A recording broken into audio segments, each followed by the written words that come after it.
món một cá kia một lúa và bùa nữa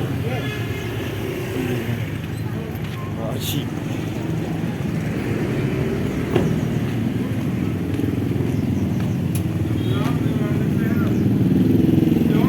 bao nhiêu tiền trời cỡ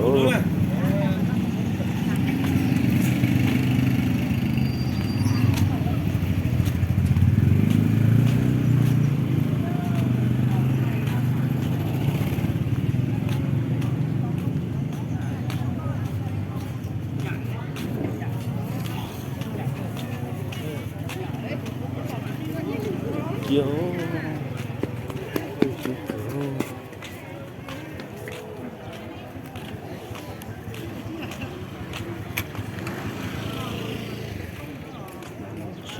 có ruột lý thông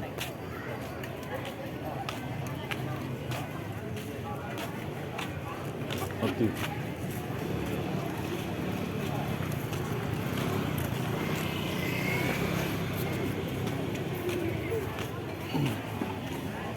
thế nào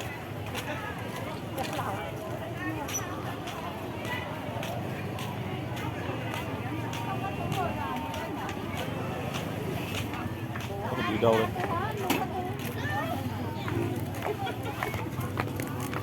và mai mua được cái gì mua thịt lâu về ăn thôi lâu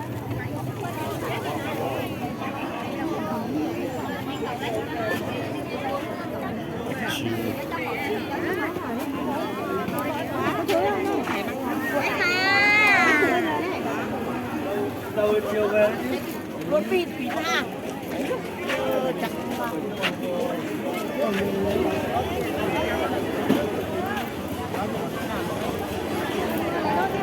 con nhãn đâu ấy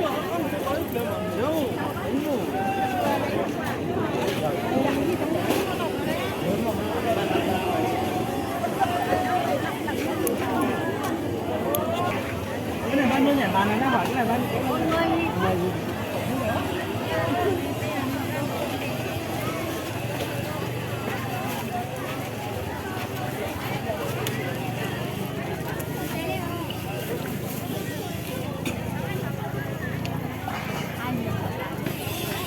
từ liễu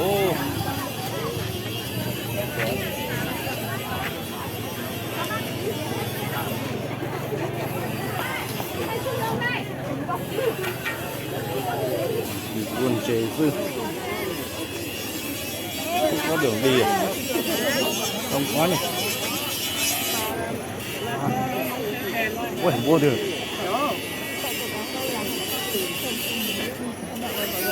Nhớ chị sải à nhớ chị sải có mua gì à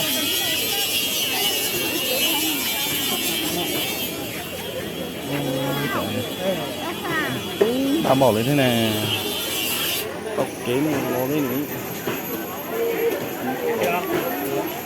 có hả có mồm bố rồi nè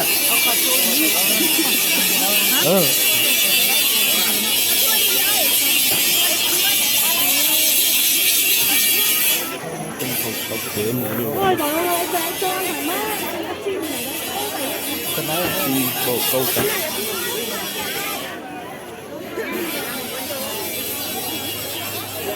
hơi một cây mà lọ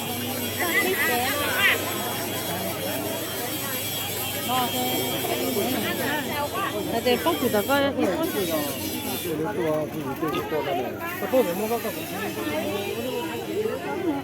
那不你不摘过去了，不是这样的，叫小孩，那弄进去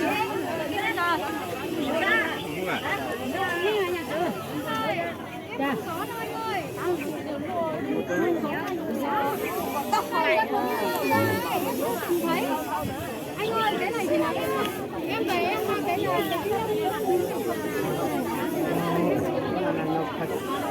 à số ini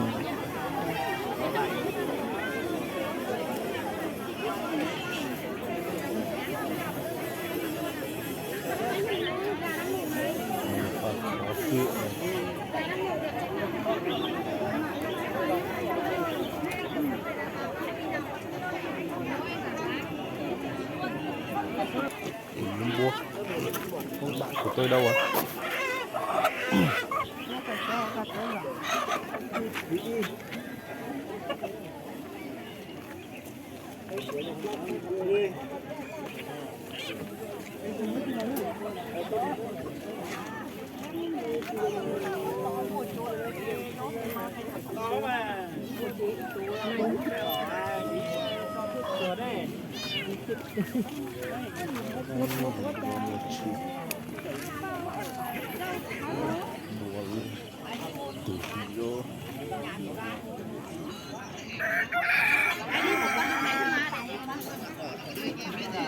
Đấy, bạn của tôi đâu rồi?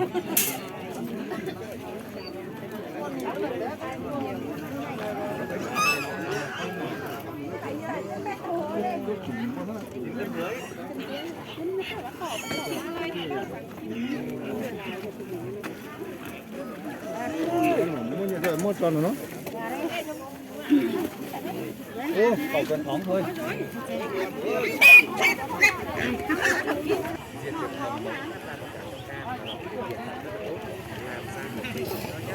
Rồi em còn gì em ăn bên rồi à?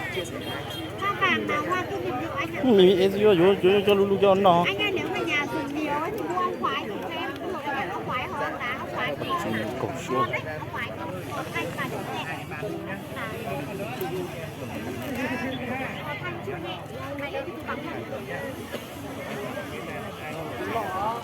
Không, em lót lên từ đầu em luôn.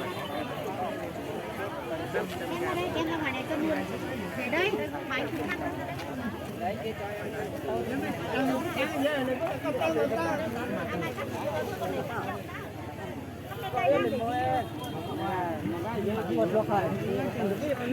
Bất sức tài vậy. Nhưng là tại vì mình luôn cứ tăng lên là đây. Có nhiều tăng mà tăng